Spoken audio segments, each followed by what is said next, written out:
क्योंकि इसमें force mute का भी ऑप्शन होता है। उस कक्षा के समय में मैं चाहूँ तो मनीष कुमार तिवारी,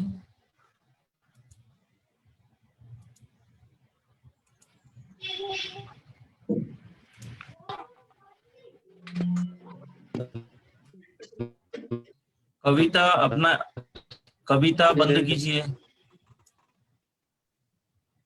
मनीष तिवारी जी नहीं सुनाई दे रहा आपका, कल भी नहीं सुनाई दे रहा था, मैसेज लिख दीजिए। दिलेश्वर दास, हरिओम सर, नमस्ते। हाँ नमस्ते, म्यूट कीजिए, मैं बोलता हूँ। हम आवाज सर। आ रही है? जी सर, ठीक है, स्पष्ट म्यूट सुनाई दे कीजिए। रही है। ठीक है, तो अब हम शुरू करने जा रहे हैं आज की कक्षा आप लोगों के सामने। और ये जो है इसके साथ हम आज की कक्षा का आरंभ करेंगे।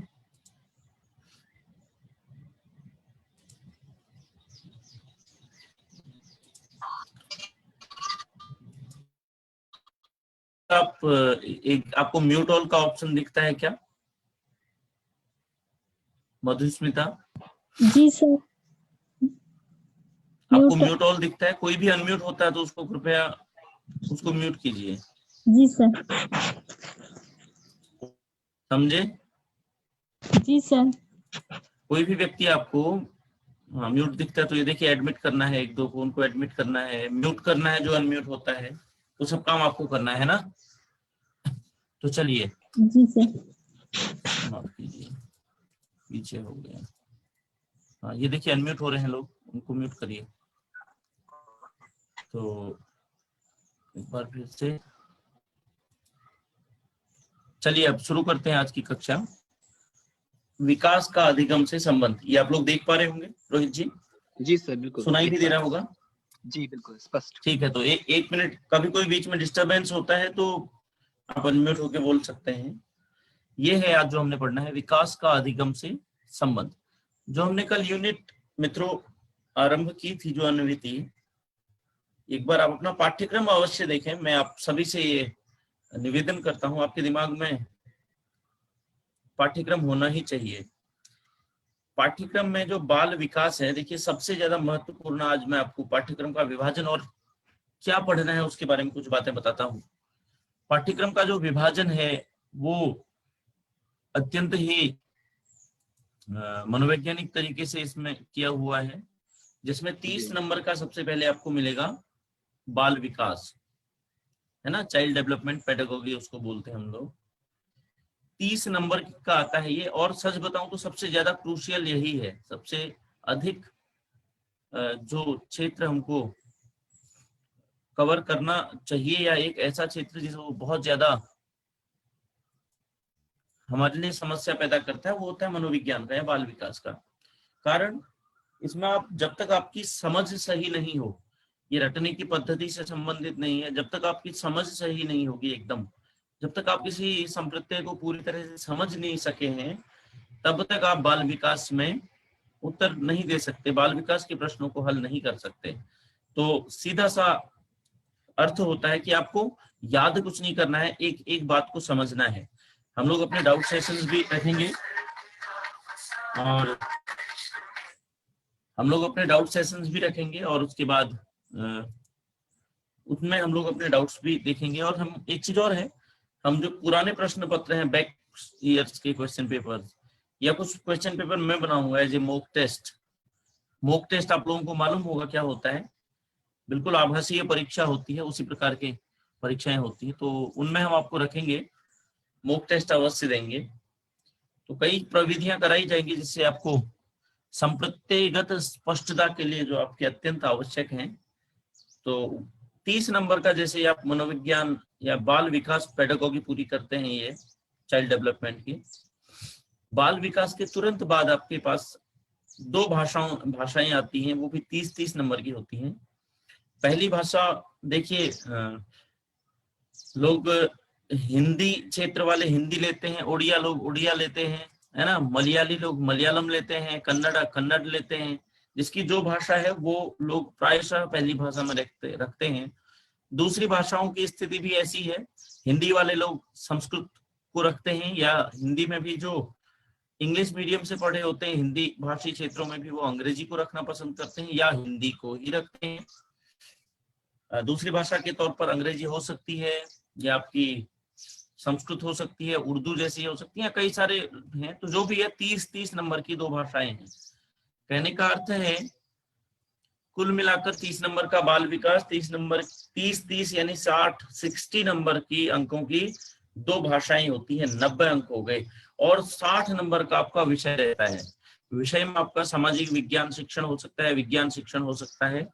जो लोग विज्ञान से, आप लोग जो यहाँ पर साइंस स्ट्रीम के लोग जुड़े हुए हैं बच्चे, उन सबको विज्ञान शिक्षण की आवश्यकता पड़ेगी। कक्षा 6 से 8 की पुस्तकें लेनी है, आप सबको ध्यान में होगा शायद। एनसीईआरटी की पीडीएफ, एनसीईआरटी की पुस्तकें आपको लेनी है। एनसीईआरटी की पुस्तक आपको खरीदना है मार्केट से, उसका क्रय करना है। वो पुस्तक आपको उसी पुस्तक से पढ़ना है, उसके जैसे कोई अन्य एडिशन नहीं चलेंगे, आपको प्योर एनसीईआरटी ही खरीदना है। 6 to 8 वहां से 60 नंबर का आता है, हम लोग उसको भी डिस्कस करेंगे। जो सामाजिक विज्ञान वाले बच्चे यहाँ पर सबसे ज्यादा हैं, आप लोगों को सामाजिक विज्ञान शिक्षण में सबसे पहले भूगोल की पुस्तक पढ़िए। आज कक्षा 6 की भूगोल की जो ज्योग्राफी की पुस्तक है उसको उठाइए, पृथ्वी हमारा आवास, उसके पहले पाठ का नाम है। देखिए होता क्या है, संप्रत्ययगत स्पष्टता के लिए भूगोल आवश्यक है ना रोहित जी, समझ रहे हैं? जी सर। तो भूगोल की आवश्यकता क्यों है? तो सोचिए, जब बच्चा आपका छोटा सा है, अब ध्यान दीजिए, आपने बच्चा देखा होगा छोटा सा, एक बहुत छोटा बच्चा होता है 1.5 साल 2 साल का, उसको घर का भूगोल बताने की कोई आवश्यकता नहीं होती है। वो चल नहीं पाता, लेकिन फिर भी घुटनों के बल रसोई में जा सकता है, पापा के कमरे जा सकता है, बहन के कमरे जा सकता है, लॉबी आ सकता है, बाहर गैलरी के आसपास बॉल खेलने जा सकता है, और अपने हाथों से चैम्बर को पकड़ के खड़ा होकर बाहर देख सकता है उसकी बॉल कहाँ छुपी है, उसका बैट कहाँ है, या उसको जो चीजें वस्तुएं छेड़नी है, छूनी है, तो वो कहाँ रखी है, कौन से कोने कोने में छुपा के रखी है, बच्चे को सब मालूम होता है। हाँ या ना? बिल्कुल सर, बिल्कुल सही है रोहित जी? जी तो सबसे पहले अपना भूगोल ठीक करिए। आपका भूगोल सही होगा तो इतिहास बन पाएगा। तो ये गलती मत करिए कि पहले आप इतिहास, नागरिक शास्त्र या कुछ और पढ़ें। सबसे पहले अपना भूगोल ठीक करिए। भूगोल आपके दिमाग के नक्शे को दुरुस्त करता है, आपका नक्शा क्लियर करता है। आप देख पाएंगे कि ये पेरू देश है, ये वियतनाम है, ये थाईलैंड है, ये मॉस्को है ना यहाँ पर, और ऐसे ऐसे करके आप, ये बीजिंग है, ये ब्राजील है, अमेरिका है। जब आपको समझ आएगा किसके नीचे क्या, ऊपर क्या, दक्षिण क्या, पूर्व क्या नक्शे में, तब ना आपको समझ में आएगा किसका इतिहास चल रहा है। बिल्कुल। फिर बच्चे बोलते हैं कि हमको इतिहास समझ नहीं आता, उसका कारण है अपनी ज्योग्राफी ठीक कीजिए। सबसे पहले आपको भूगोल पढ़ना है, भूगोल की समझ मतलब भूगोल की पुस्तकें खत्म कर लेनी है, उसके बाद हम इतिहास स्टार्ट करेंगे। भूगोल और इतिहास हो जाने के बाद हम लोग फिर जाएंगे जो तीसरा मुख्य क्षेत्र है। कौन सी पुस्तक है? नागरिक शास्त्र की, है ना, सिविक्स जिसे बोलते हैं जी। तो ये सब एक दूसरे से जुड़े हैं। लगभग 10 पुस्तकें सामाजिक विज्ञान की हैं। सबसे पहले आप लोग पृथ्वी हमारा आवास कक्षा 6 की ही पढ़िए, और ये ध्यान रखिएगा ये स्तर उत्तरोत्तर वृद्धि होती है इसमें। कक्षा 6 का पढ़ लेंगे भूगोल सारा, 2 से 3 पुस्तकें होंगी, तो कक्षा 7 का पढ़ना है, फिर कक्षा 8 का। ये नहीं कि पहले 7वीं का पढ़ लिया। तो आज आप लोग बाल विकास में एक चैप्टर पूरा खत्म करेंगे, पृथ्वी हमारा आवास। तीसरी बात आती है महत्वपूर्ण, नोट्स कैसे बनाएं। नोट्स अपने हाथ से बनाइए। पहले केवल एक बार पूरी पुस्तक को पढ़ना है। मैं आपको अपनी एक पढ़ने की स्टाइल बताऊं। पहले आप एक बार पूरा पढ़ लीजिए, नोट्स मत बनाइए। जो जो मुख्य बिंदु लगते हैं उनको हाईलाइट करिए। एक पाठ, 2 पाठ या कुछ पाठों को पढ़ने के बाद आप लोग पुराने पेपर भी देख सकते हैं, लेकिन कुछ समय रुकना आपके लिए लाभकारी होगा। लगभग 15-20 दिन आपको लगेंगे। देखिए सीटेट के लिए आपको पूरा मन बनाना पड़ेगा। आजकल आप लोग घर में हैं, कईयों की कक्षाएं चल रही होंगी, मैं मानता हूं, लेकिन फिर भी रात का 1 बजे 2 बजे या सुबह 5 बजे उठ करके 4 बजे उठना बहुत मुश्किल होता है, अन्यथा जो लोग 4 या 5 बजे उठ करके जो पढ़ सकते हैं वो निश्चित मानिए उनको सफलता बहुत दूर नहीं होती, क्योंकि दिमाग एकदम फ्रेश होता है, तरोताजा होता है। प्रातः जागरण करने की आदत डालिए, 5 बजे से पढ़िए, और लगभग 20 दिन है आपको, आपके पास 10 पुस्तकें पढ़ने के लिए, या 30 दिन है, मानिए चलिए अभी 3 महीने हैं, 1 महीने में आपको सारी पुस्तकें पढ़नी है 10, तो आपके पास 3 दिन है एक पुस्तक को पढ़ने के लिए। उसके अंदर कितने पाठ हैं देख लीजिए। एक बार 1 महीने में केवल पूरी पढ़नी है, और जहां जहां पर आपको लगता है कि नोट्स बनने लायक बातें उसको अंडरलाइन करना है। सेकेंड टाइम शुरू करने, जैसे सबसे पहले भूगोल 30 दिन में, इतिहास नागरिक शास्त्र पढ़ लिया, 10 पुस्तकें फिनिश है, 60 नंबर का जो मेन पोर्शन है।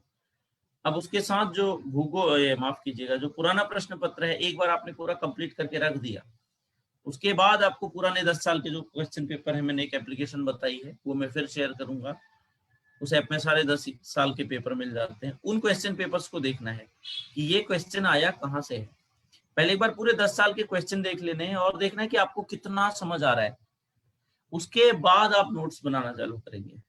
क्योंकि जब आप क्वेश्चन का भूगोल समझेंगे, नक्शा कि प्रश्न पूछने वाला पूछना क्या चाहता है, उसके बाद आपको उसी अनुसार पढ़ने की आदत बनेगी। इस बारे में हम डिटेल डिस्कशन आगे भी करेंगे, बार बार करेंगे तो आपको याद होगा। तो आज हम शुरू करते हैं विकास का अधिगम से संबंध। पारस सर जी ठीक है? जी सर बिल्कुल। जी, यह जो अन्विति है, यूनिट है, वो पहली ही यूनिट थी, कल समयाभाव के कारण हम पूरी नहीं कर पाए। विकास का अधिगम से संबंध, यहाँ अमलदास ग्रीष्मा जुड़े हैं क्या?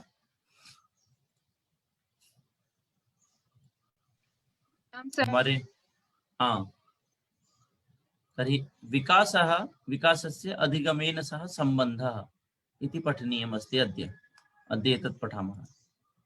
किमुक्तं ग्रीष्मा, अवगतं किल कथं पठनीयमिति इतः पूर्वं? ग्रीष्मा,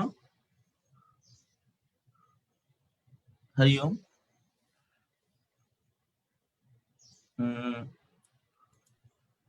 ग्रीष्मा है, अमलदास, अमल,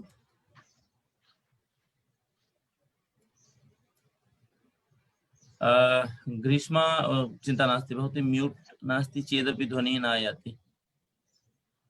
अस्तु चिंता नास्ति, अनन्तरम् अपि प्रष्टुं शक्नुवन्ति। हाँ हाँ हाँ हाँ, जनरल इंस्ट्रक्शन्स् आसन्। पूर्वं जोग्राफी पठनीयमस्ति, ततः परं हिस्ट्री पठनीया अस्ति, ततः परं नाम भूगोलं पठनीयं, ततः परम् इतिहासः पठनीयः, पुनः नागरिकं शास्त्रं पठनीयमस्ति। एवं रूपेण कश्चन क्रमः तत्र भवेत्, एवमेव उक्तम्। पुनः बैक इयर्स क्वेश्चन पेपर मा पश्यन्तु अधुना, तदनन्तरं करिष्यते, एतदपि उक्तम्। अब हम लोग आगे चलते हैं, विकास का अधिगम से संबंध क्या है, यहां से हम आज शुरू कर रहे हैं। मित्रों, यह पहली ही अनुवृत्ति है जिसका कुछ भाग छूट गया था। विकास का की अवधारणा तथा अधिगम से इसका संबंध। जी सर। ऐसे ये एक जो है अनुवृत्ति थी, तो उसमें एक हिस्सा पार्ट छूट गया था, उसको हम आज आगे बढ़ाने जा रहे हैं। तो हम लोग देख सकते हैं यहाँ पर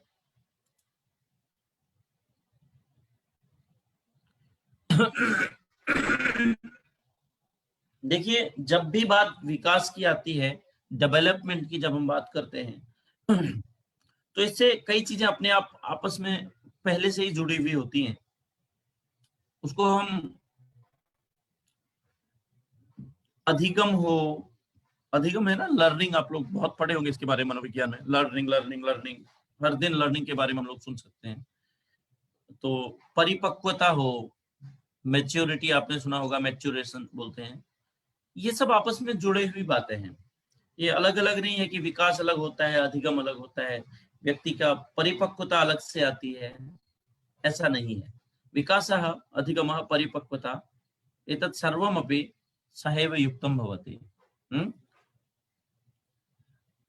सीधा सीधा मतलब होता है, इट मीन्स, हाँ आवाज आ रही है ना? जी सर जी। इट मीन्स इसका सीधा सीधा अर्थ होता है the development, learning and maturity are interrelated. सीधा सीधा सा इसका अर्थ होता है। कोई ये भिन्न भिन्न नहीं है, ये एक दूसरे से अच्छे से वेल कनेक्टेड हैं। जब ये जुड़े हुए हैं तो एक के साथ दूसरे पर प्रभाव पड़ेगा एक का। यानी उदाहरण के लिए विकास ठीक नहीं होगा तो अधिगम में गड़बड़ आएगी, अधिगम ठीक नहीं होगा तो परिपक्वता में समस्या आ सकती है, परिपक्वता किसी की मैच्योरेशन या मैच्योरिटी जिसे आप बोलते हैं वो ठीक नहीं होगी तो उसके डेवलपमेंट में असर पड़ सकता है। ये एक सर्कल है, पूरा चक्र है जो घूमता है, चलता है। अगली बात सुनते हैं इसी में। ये कहता है विकास एक प्रक्रिया है जिसमें ये सभी सन्निहित हैं। It's a process development, it means where these all are include. ये सभी जिसमें समाहित होते हैं, एक प्रक्रिया है विकास की। वो विकास की प्रक्रिया में ये सभी एक दूसरे से जुड़े हुए रहते हैं, कोई भिन्न भिन्न प्रत्यय वहां पर नहीं है। इतना भी समझ आ गया होगा सबको। तीसरी बात है मानवों तथा अन्य जीवों में होने वाले परिवर्तनों से विकास का संबंध है। मित्रों, केवल मानवों में होने वाले परिवर्तन से विकास डेवलपमेंट का कोई संदर्भ, संबंध, रिलेशन केवल नहीं है, अपितु सभी जीवों में, मानव इतर जीवों में भी जो परिवर्तन आते हैं उन सभी से विकास का प्रत्यक्ष संबंध होता है। ये ध्यान रखिएगा। यह जो परिवर्तन है, ये जो चेंजिंग है, ये मात्रात्मक और गुणात्मक दोनों प्रकार से होता है।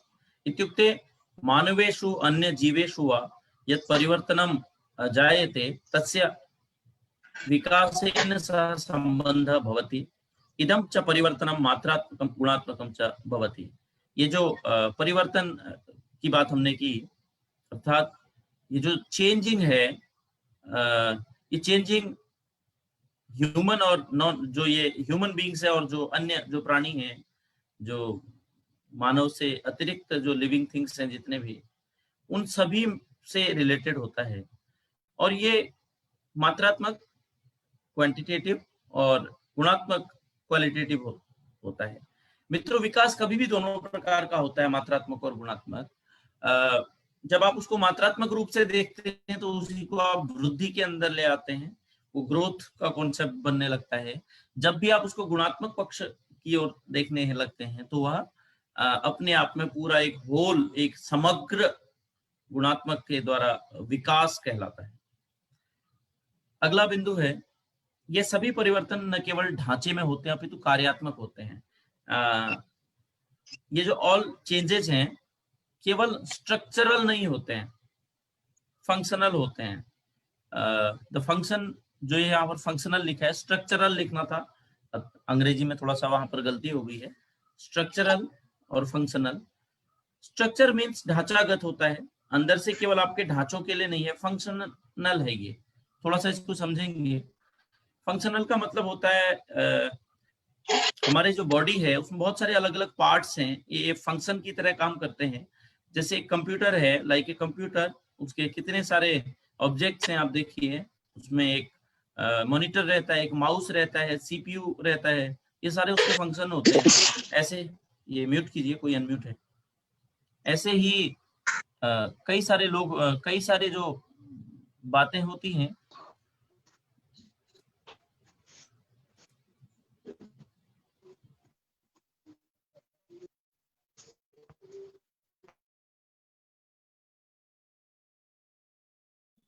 सर आप अनम्यूट हो।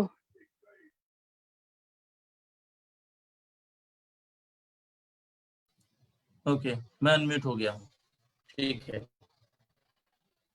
बीच में बोलेंगे तो यही समस्या आती है। इतना दवे का कोई क्वेश्चन है, लग रहा है, प्रश्न पूछिए। रीना दवे, हाथ उठाया आपने, लगता है गलती से उठ गया। जय श्री राम, छेड़ रहे होंगे फोन को। चलिए, तो जो ये परिवर्तन है वो फंक्शनल होता है। इसको ऐसे समझ सकते हैं, देखिए आपके हाथ हैं, हाथ का कार्य भिन्न है, आपके पाँव का कार्य भिन्न है, आंख का भिन्न है, नासिका का कार्य भिन्न है, जिह्वा का भिन्न है। इसी प्रकार से ये कार्यात्मक है, फंक्शनल है। ये अर्थ है।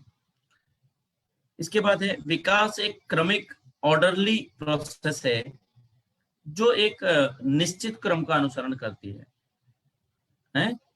विकासः काचित् क्रमिका प्रक्रिया भवति यस्यां कश्चन क्रमः अनुसृयते, सः क्रमः कः इति पश्यामः। इसके बाद हम अगले पेज की ओर बढ़ेंगे।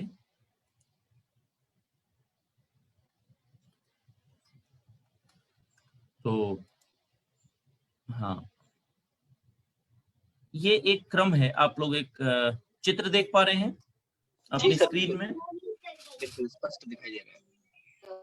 इसमें एक ई हरलॉक लिखा है दोस्तों, सबसे किनारे में इधर देखिए, शायद मेरा यदि यहाँ पर आ पा रहा है कर्सर, तो ई हरलॉक लिखा है सबसे ऊपर, E.HURLOC के ई हरलॉक। ये हरलॉक के द्वारा बताई गई कुछ अवस्थाएं हैं।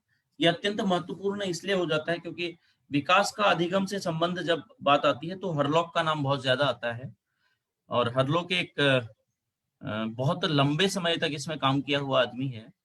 पियाजे जो है, जो डेवलपमेंट की स्टेज के लिए बहुत ज्यादा जाना जाता है, उसकी भी इससे मिलती जुलती है, लेकिन उसको हम बाद में पढ़ेंगे।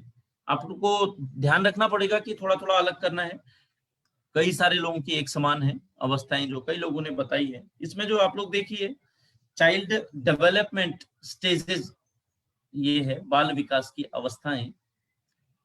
अत्र वयं द्रष्टुं शक्नुमः बाल विकासस्य ई हरलॉक कश्चन मनोवैज्ञानिकः आसीत्, तस्य द्वारा कृतम इदम वर्गीकरणम अस्ति। ये ई हरलॉक ने किया है। तो बाल विकास की अवस्थाएं, this is our centre point. तो यहाँ पर आप 4 मुख्य अवस्थाओं को देख सकते हैं। प्रीनेटल स्टेज या पीरियड बोलिए, पूर्व गर्भावस्था। प्रारंभिक अवस्था इन्फेंसी, ये दूसरी है। थर्ड वन बाल्यावस्था, ये तीसरी है। This is the most important according to your syllabus. आपके पाठ्यक्रम के अनुसार बहुत ज्यादा जरूरी है, क्योंकि आप जो सीटेट 2 कर रहे हैं, जो लोग, देखिए ध्यान दीजिएगा, जिन्होंने सीटेट 2 अप्लाई किया है उनको यहाँ से ज्यादा क्वेश्चन पूछेगा। बिकॉज आपके पास जो बच्चा आएगा 6 to 12 का 10th का बच्चा, उसकी एज कहीं ना कहीं 6 साल से 12 साल के बीच में होगी। इधर देख सकते हैं आप, 6 to 12 year between he will be. तो आपको ध्यान रखना है, यदि सीटेट 2 वाला क्वेश्चन पेपर देंगे तो बाल्यावस्था से रिलेटेड बातें पूछेगा। यदि आप लोग इससे पहले का प्राइमरी का देते हैं तो प्राइमरी में आपको प्रारंभिक बाल्यावस्था का कुछ, और ये जो प्रारंभिक अवस्था है 3 साल से ऊपर का, वहां तक पूछ सकता है। आपको ध्यान में रखना है कि पूछेगा क्या। फिर भी दोनों सीटेट में फर्स्ट एंड सेकेंड मोस्टली आपको बाल्यावस्था को सबसे ज्यादा कवर करना होगा। सीटेट 2 में किशोरावस्था भी अपने आप में इंपॉर्टेंट है, क्योंकि 10वीं तक का बच्चा 16 साल का होता है लगभग। तो मेन फोकस जो एरिया है हमारा, बाल्यावस्था एंड किशोरावस्था। There are 2 parts.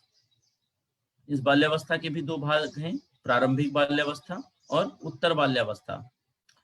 इसको हम देख सकते हैं, इसमें हमने लिखा है। इसकी बात करते हैं, ये है क्या। सबसे पहले हम जाते हैं पूर्व गर्भावस्था, प्रीनेटल स्टेज या पीरियड जिसे बोलते हैं। हम इसे 40 वीक्स 40 सप्ताह का होता है यह।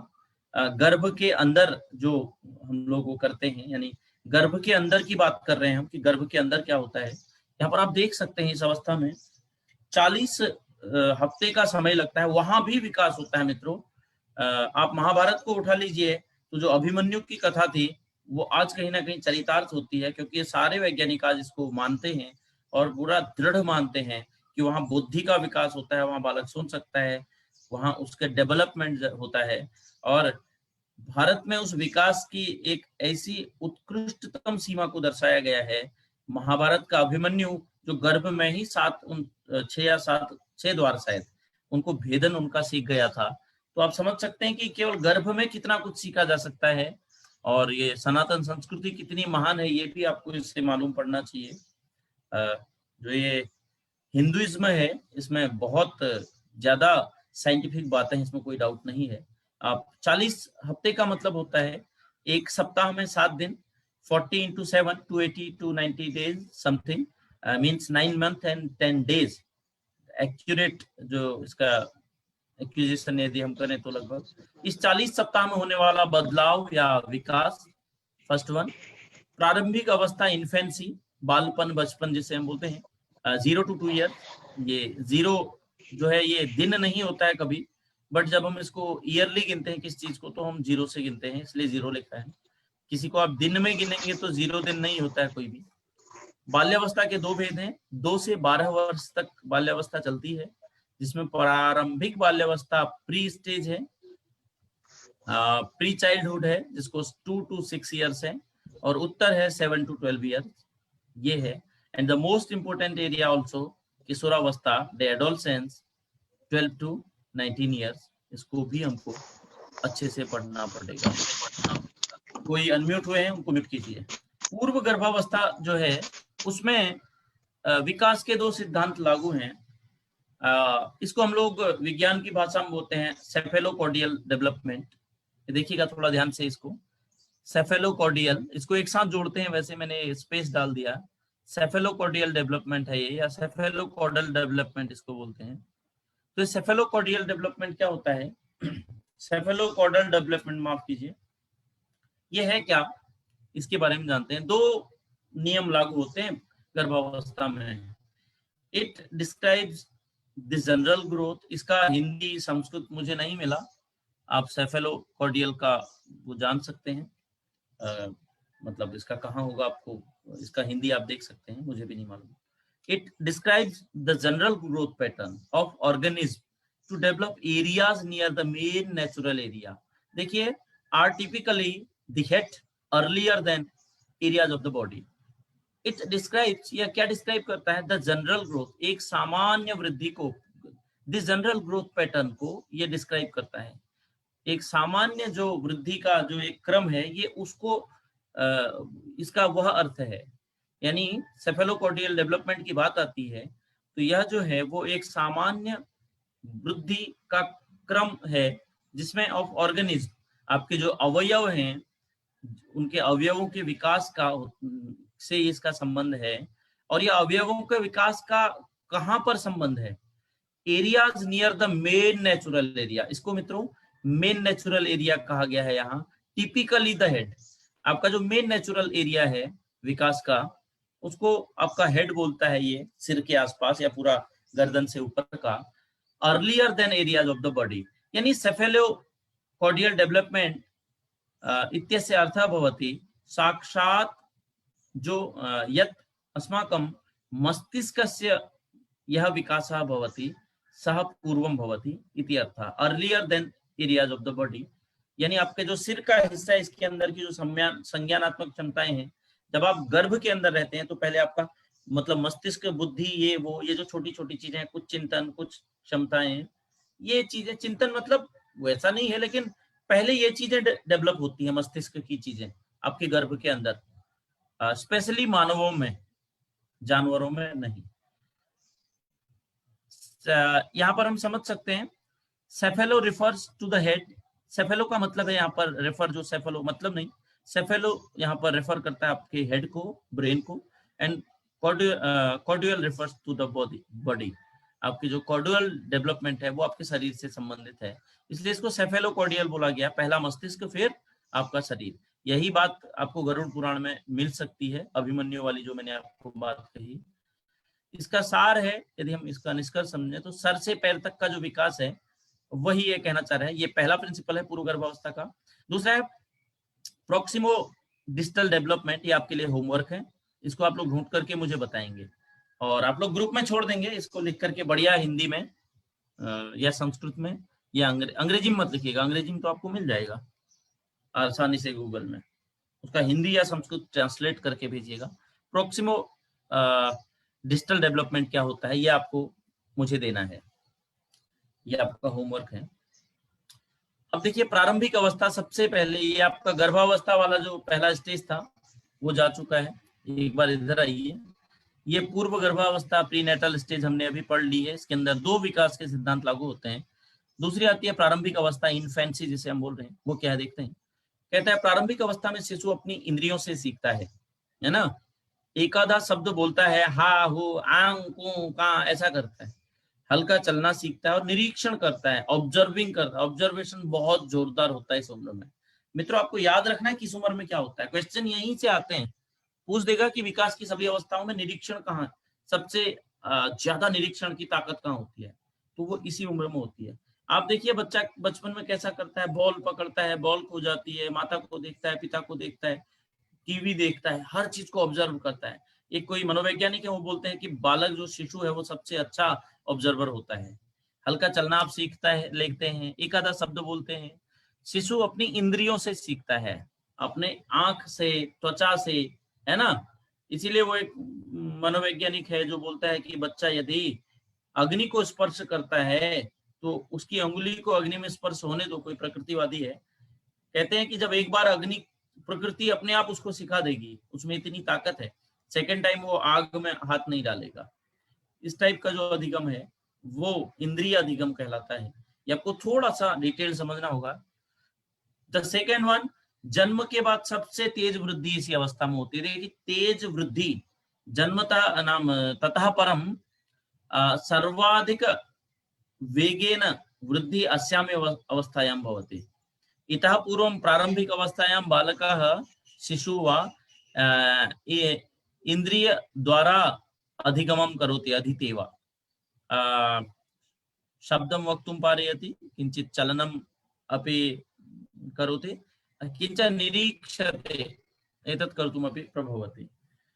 देखिए यदि ऐसा क्वेश्चन आ जाए तो अब प्रश्न आता है कि आप बच्चा सबसे ज्यादा, यानी उसको बोलते हैं कि सबसे ज्यादा डेवलपमेंट बच्चे का कौन सी स्टेज में होता है, सबसे ज्यादा स्पीडली जो डेवलपमेंट है, विकास, वो कहाँ होता है। यदि आपके आंसर में, क्वेश्चन में, माफ कीजिए, यदि आपके उसमें ऑप्शन में पूर्व गर्भावस्था आया होगा तो इन सभी से ज्यादा स्पीडली जो डेवलपमेंट होता है 9 महीने में, वो पूर्व गर्भावस्था में होता है। केवल एक जो बॉम्ब आपको हम लोग बोलते हैं ना, जो छोटा सा बॉम्ब, जो क्या बोल सकते हैं उसको, एक जो छोटा सा आपका एक पिंड होता है, इतना सा पिंड, जो मतलब जो निषेचन के बाद जो इतना सा एक छोटा सा जो ड्रॉप्स होता है, लगभग उस ड्रॉप से भी बहुत छोटा एक छोटी सी चीज होती है गर्भ में, और 9 महीने में वो इतना बड़ा आकार लेता है। यदि कहीं भी ऑप्शन में आया कि सबसे स्पीड कहाँ होता है और आपको पूर्व गर्भावस्था मिले, है ना, तो आपको ये लगाना है। यदि फिर भी ये 10% चांस होते हैं कि ये ऑप्शन में रहे, नहीं तो आपको फिर ये प्रारंभिक अवस्था ही देनी पड़ती है, इसमें स्पीडली होता है। ऊपर के दो ही आपको ध्यान में रखने हैं। द थर्ड वन, बाल्यावस्था, अत्यंत महत्वपूर्ण है। इसके दो हम लोगों ने भेद किए हैं, पूर्व बाल्यावस्था और उत्तर बाल्यावस्था। इसको आप देख सकते हैं, प्रारंभिक बाल्यावस्था लिखा है 2 to 6 ईयर्स, आपको एज भी याद रखनी है। भाषा सीखने की सबसे तीव्र गति इसी उम्र में होती है। क्वेश्चन डायरेक्ट यहां से आएगा या इनडायरेक्ट भी आ सकता है घुमा फिरा के। भाषा सीखने की सबसे ज्यादा गति कहां पर है, तो पूर्व बाल्यावस्था में, बाल्यावस्था की पहली स्टेज में, 2 से 6 साल के बीच। इसको हम लोग मित्रों प्री गैंग एज, इसके कुछ अपर नाम है, कुछ अन्य नाम है। प्री गैंग एज, गैंग का यहाँ पर ऐसा गलत अर्थ नहीं है, गैंग का मतलब होता है अपने समूह में रहना। देखिए बच्चा जैसे ही 2-3 साल का होता है तो अपने पड़ोस के रामू, श्यामू, आजू, काजू, रीता, सीता के साथ घूमना फिरना या थोड़ा बहुत खेलना पसंद करता है, इसलिए इसको प्री गैंग एज, आप समूह में जाने की प्रवृत्ति होती है, सामाजिक बनते हैं आप, इस टाइप का प्रश्न भी आता है। प्री स्कूल एज कहते हैं क्योंकि आप यहाँ से स्कूल जाना शुरू कर चुके होते हैं धीरे धीरे। प्ले एज भी कहते हैं, प्ले स्कूल से आप इसको समझ सकते हैं, बहुत सारे नाम हैं। उपनाम भी अवश्य याद रखने हैं आपको, परीक्षाओं में कभी कभी डायरेक्ट प्रश्न आते हैं। तो इसी का जो दूसरा भाग है उत्तर बाल्यावस्था, ये भी अत्यंत महत्वपूर्ण है, 7 से 12 साल तक। इसको थोड़ा सा देख लेते हैं। इसका नाम गैंग एज है, ये प्री गैंग एज नहीं है मित्रों। अब ऐसा प्रश्न आ जाए केवल गैंग एज कौन सी है और बाल्यावस्था होगी, तो आपको वही लगाना है। यदि भेद करके दिया है पूर्व या बाद पश्चात की बाल्यावस्था, प्री और पोस्ट, तो आपको थोड़ा सोचना है। इसको गैंग एज बोलते हैं। गैंग का मतलब होता है समूह में रहना, है ना। ये गैंग का कुछ खराब अर्थ नहीं होता है, वो दादाजी टाइप। अग्रिम जीवन का आधार यही उम्र होती है। यही वही आगे का जीवन तय करता है। तर्क का आरंभ यहाँ से होता है। The most important factor is reasoning ability starts beginning here.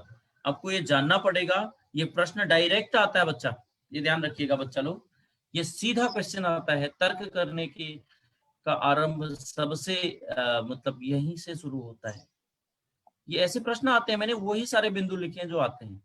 ये स्लाइड में आप लोगों को शेयर कर दूंगा, आप लोग बाद में भी देख सकते हैं।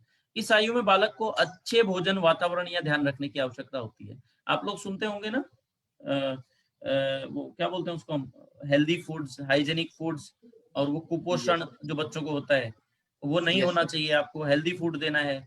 उसको क्या बोलते हैं हम लोग, अच्छा भोजन देने को अंग्रेजी में एक चीज कहते हैं, वो क्या, संतुलित आहार को क्या बोलते हैं अंग्रेजी में, टर्म आता है nutrition. Thank you Greeshma. Nutrition आपको देना है बच्चों को, संतुलित आहार देना है, अच्छा वातावरण होना चाहिए। पिताजी घर में 2 पैक लेके आ रहे हैं और शाम को लड़ रहे हैं तो बच्चे को प्रॉब्लम होगी, उसका दिमाग खराब होगा, और अभी यदि उसका डिस्टरबेंस हुआ इमोशनल तो वो प्रॉब्लम कर सकता है। उसकी पूरी लाइफ यहाँ से निर्धारित होती है। अंतिम अवस्था है किशोरावस्था, इसके बारे में हमने देख ही लिया था। देखिए एडोलसेंस इसे बोलते हैं, 12 से 19 साल। ये अत्यंत महत्वपूर्ण है क्योंकि आपके पास जो बच्चा आएगा, सीटेट 2 वाले जो लोग होंगे, उनके पास ज्यादा यहाँ से क्वेश्चन आता है। बाल्या और किशोरा आपके लिए बहुत ज्यादा इंपॉर्टेंट है। वैसे तो सभी स्टेज हैं, इसको आपको जानना चाहिए। स्टेन हॉल आसीद एकः, उसकी पुस्तक का नाम है एडोलसेंस एतत् सर्वे एतत् द्रष्टुं शक्नुवन्ति। बहुत अच्छे से उसने कई सारी बातें लिखी। अस्मिन् पुस्तके तेन बहु किमपि लिखितं, तत्र वहां उसने एक बात लिखी है इस बुक में, adolescence is the age of stress and storm. ये 2 पद आप लोगों को ध्यान में रखने हैं। जो किशोरावस्था है एक ऐसी उम्र है जो स्ट्रेस, तनाव और स्ट्रॉम, तूफान की अवस्था है। देखिए बहुत बार ऐसा प्रश्न सीधा आया है कि किसने किशोरावस्था को तूफानी अवस्था कहा है। It means Stanley Hall directly, आपको ध्यान रखना है। ये होता क्यों है मित्रों, स्ट्रेस एंड क्या था, स्ट्रॉम, तनाव और तूफान क्यों आता है, इसको जानते हैं। The first reason is the changing of hormones, hormonal change, और वी कैन से हार्मोन का बदलाव। बाल से किशोर की ओर आप बढ़ेंगे तो उसके कारण तनाव होता है। आपके शरीर में बहुत सारे ऐसे गुण आते हैं, नए नए कुछ आपके जो है आपके सेक्स, आपके लिंग के कारण आपके अंदर कुछ नए गुणधर्म आते हैं, जिसके कारण हार्मोनल चेंज होता है तो आपको तनाव होता है। ये एक सामान्य प्रक्रिया है।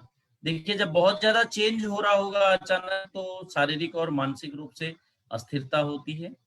और जो हार्मोनल चेंज होता है ये स्त्रियों में अलग होगा और पुरुषों में अलग होगा, यानी लड़कियों में भिन्न और लड़कों में भिन्न होगा, ये ध्यान रखिएगा। शारीरिक और मानसिक रूप से बच्चा बहुत ज्यादा अस्थिर होगा। Hero worship the main important factor, वीर पूजा थर्ड वन जो लिखा है, इसको अंग्रेजी में हीरो वर्शिप बोलते हैं। आपने देखा होगा ना, बिल्कुल वो माइला, एकदम बच्चा शाहरुख खान या उसकी तरह एकदम, वो एक हीरो है ना, नाम भूल रहा हूँ, ओ क्या बोलते हैं, अरे माइला, या शाहरुख खान की तरह बाल बनाएगा, MS धोनी की तरह अपने कट्स रख सकता है, या 6 पैक्स वगैरह वो एब्स बनाने के लिए तैयार होता है, तो हीरो वर्शिप होती है। इसको मानता है तो उसके लिए जोड़ तोड़ सब कर सकता है। तो उड़ता ही फिरूं इन हवाओं में, कहीं हिंदी में गीत आप लोगों ने सुना हो, तो इसी टाइप की एक ये उम्र है। आपको बड़ा मजा आता है इसमें, बहुत ज्यादा आनंद आप लेते हैं। आप घर वालों की बिल्कुल नहीं सुनना चाहते। कोई घर में 4 मेहमान आए हों, अतिथि आते हों, तो उनका सत्कार के लिए यदि आपको बुला जाए तो आपको लगेगा कि आपका अस्तित्व जो है ये लोग खत्म करना चाहते हैं। आप उनसे कहेंगे क्या मैं ही रह गया हूं इनको पानी देने के लिए, जबकि इस उम्र में आपसे कोई कहेगा तो आप बहुत प्यार से पानी ले जाएंगे कि मेरे घर का अतिथि है, बट वो एज ऐसी नहीं होती है। समवयस्क वर्ग की बातें मानना, इट मीन्स पीर ग्रुप जो होता है उसकी बातें आप सुनते हैं, समझते हैं, बहुत सरल है। पहचान ढूंढने का प्रयास, मैं कौन हूँ, ये इरिक एरिक्सन बोलता है कि इस उम्र में बच्चा पहचान ढूंढता है, सेल्फ आइडेंटिफिकेशन करता है, आइडेंटिफाई करता है, क्लेरिफाई करना चाहता है, हु एम आई, मैं कौन हूँ, आपको भी यदि कभी ध्यान हो किसी एक उम्र में, मैं कौन हूँ, कहाँ से आया हूँ, क्यों मैं हूँ, इस टाइप के शायद क्वेश्चंस आपको आते होंगे। मुझे याद है किशोरावस्था में मुझे ये होता था, मेरा अनुभव है, हो सकता है आपका भी हो। सबसे अच्छी बात या सबसे एक महत्वपूर्ण बात ये भी है कि यहाँ गलत आदतें पड़ने की संभावना होती है। यदि आप हुक्का पीने के आदी हो गए तो आप समझिए कि आप पूरी उम्र हुक्का ही पीने वाले भी हो सकते हैं, हुक्का बार टाइप के, या आपको सिगरेट बीड़ी गुटखा खाने की आदत पड़ी तो आपको पड़ सकती है, आपको मदिरा पान की पड़ी, आपको कोई भी बुरी आदतें बहुत जल्दी पकड़ सकती हैं। Then teacher have to care about this and parents also, माता पिता और उनके गुरुओं का ये परम दायित्व होता है कि वे अपने बच्चे का ध्यान रखें। और हमारी कक्षा यहीं पर पूरी होती है। जल्दी से 10 से 12 मिनट बचे हैं, आप लोगों के प्रश्न लिए जाते हैं। अब आप लोग अपने प्रश्न ले सकते हैं, जिसको जो डाउट हो। जी, डाउट सेशन। सबसे पहले विनोदिनी नायक का कल का प्रश्न था, मैंने उनको भेज दिया था आपको। मैंने एक इतनी सी पंक्ति भेजी है, उसमें सोशल डेवलपमेंट के अंदर ही इमोशनल डेवलपमेंट है। इमोशनल डेवलपमेंट एक संज्ञानात्मक क्षमता नहीं है, सामाजिक विकास के अंदर ही ये आता है, न कि संज्ञानात्मक विकास के। बोलिए। श्रद्धांजलि सेनापति।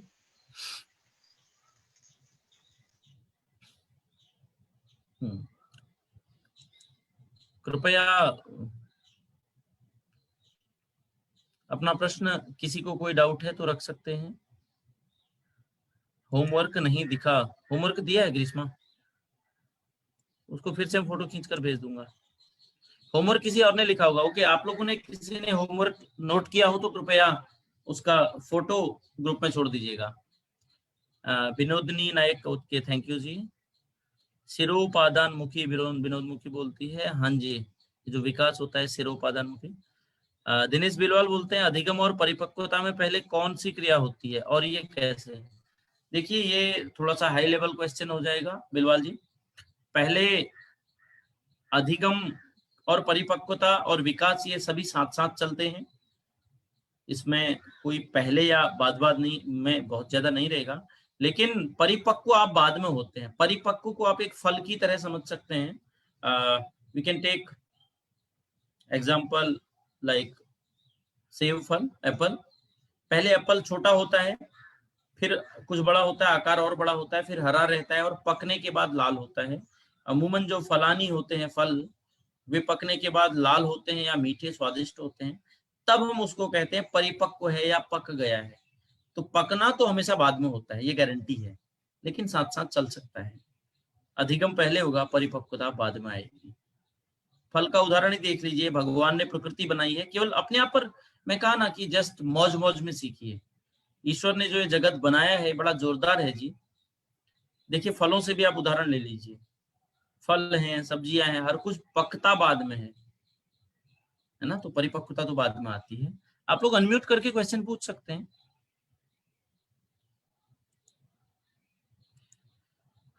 मुझे लगता है किसी का कोई प्रश्न है नहीं, हमारे सारे लोग बुद्धिमान हो गए हैं। पारा सर जी। सर। हाँ, खुंटिया जी पूछिए। सर। जी सर, संज्ञानात्मक विकास और सामाजिक विकास, इनसे रिलेटेड क्या है? मैं समझा नहीं, और अच्छे से पूछिए। संज्ञानात्मक विकास और सामाजिक विकास, ये दोनों में क्या रिलेटेड है? सभी एक दूसरे से विकास रिलेटेड है, और वैसे विकास की अलग अलग शाखाएं हैं ये। जब आप मॉरलिटी आपकी जब आप नैतिकता के विकास की बात करते हैं, जब आप अच्छा या बुरा कैसा इंसान बनना चाहिए कहते हैं, आप कहते हैं कि मनुष्य एक सामाजिक प्राणी है, तो आपके सामाजिक विकास को दर्शाता है। जब आप बुद्धि कैसे सीखती है किसी चीज को, हम कैसे किसी संप्रत्यय को याद करते हैं, कहाँ पर स्टोर होता है, रिकॉल प्रत्यास्मरण कैसे होता है, इन विषयों पर बात करते हैं। अवधान, अटेंशन क्या है, तो ये संज्ञानात्मक क्षमताएं हैं, संज्ञानात्मक एस्पेक्ट है। जब आप सामाजिक और भावनात्मक बातें करते हैं तो ये सामाजिक विकास है। जो हमने स्लाइड कल बनाई थी उसको एक बार फिर से देखिए, उसका स्क्रीनशॉट किसी ने हो, यदि आप लोगों ने किसी ने स्क्रीनशॉट लिया हो तो आज ग्रुप में डाल दीजिएगा सभी स्लाइड्स का। उस स्लाइड में देखिएगा आप, अलग अलग दिया हुआ है ना, भिन्न भिन्न सर? एस्पेक्ट हैं कुछ। सर ये पूर्व गर्भावस्था के विकास के जो दो सिद्धांत आपने बताए सर, थोड़ा सा वो क्लियर नहीं हुआ। हाँ तो उसमें दो हैं, एक को हमने बोला, क्या बोला था, नाम भूल गया मैं, एक मैंने आपको होमवर्क दिया है, और जी। एक जो है सेफियो कॉर्डियल डेवलपमेंट है पहला। उसका मतलब होता है कि जो गर्भ के अंदर पहले जो मस्तिष्क है बालक का वो बढ़ता है, मतलब सबसे पहले जो अंदर की चीजें हैं वो बढ़ती हैं धीरे धीरे, उनमें बदलाव आता है, फिर आपके हाथ बनेंगे, पांव बनेंगे, फिर आपका ये वो उसका भी पीरियड है वैसे, टाइम पीरियड। मैं इसका गरुड़ पुराण का उदाहरण इसीलिए दिया क्योंकि गरुड़ पुराण में सारी चीजें लिखी हुई है 9वें या 10वें अध्याय में, कहीं पर मैं पढ़ा हूँ उसको अच्छे से। तो वो कहता है कि सबसे पहले मस्तिष्क की क्षमताएं बढ़ती हैं, बुद्धि के अंदर की वो चीजें हैं, बुद्धि आपकी आएगी, उसके साथ कुछ कुछ आपकी कुछ क्षमताएं आपकी पैदा होंगी, उसके बाद आपका जैसे आंख बनेगा, नाक, कान, हाथ, पांव, होल बॉडी धीरे धीरे बनना चालू होती है, इस टाइप का है वो। सेफियो आपके दिमाग या ये हिस्से को बताता है, कॉर्डियल इसको बताता है, नहीं पहले ये हिस्सा बढ़ेगा गर्दन से ऊपर का, उसके बाद ये सब नीचे का बढ़ेगा, ऑर्गन्स बाद में बढ़ेंगे, यही है। Thank you sir. जी, और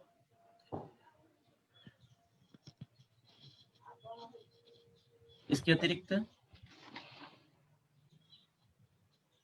पारा सर जी जी सर। हो गया है? जी गुरुजी। मुझे लगता है सबको समझ आ गया होगा, बहुत कठिन नहीं है, फिर हम लोग जब कुछ क्वेश्चनिंग करेंगे तो उसमें आएगा। खुंटिया आपको समझ में आया ना? सुश्री जी सर। ज्यादा टफ नहीं, एक बार देखिए, आज आप गूगल में भी देखिए, सामाजिक विकास और संज्ञानात्मक विकास में अंतर ऐसा डालिएगा, क्या पता कुछ मिल जाए। तो जी सर। हम लोग, यदि प्रश्न है तो बोलिए। परिपक्वता शारीरिक मानसिक, जी हाँ सभी आयामों में होती है बिलवाल जी, 100%। शारीरिक रूप से परिपक्वता देखिए ना आप, उदाहरण लेते हैं, पिता बनने की एक उम्र होती है, आप उससे पहले पिता नहीं बन सकते, वो शारीरिक परिपक्वता को दिखाता है। मानसिक परिपक्वता आपको मानसिक रूप से मजबूत बनाती है, विषयों को समझने में वो करेगा, आपको विषयों के समझने के लायक बनाएगा। बिल्कुल, शारीरिक मानसिक इन आयामों में होती है, सही कहा आपने। और कोई?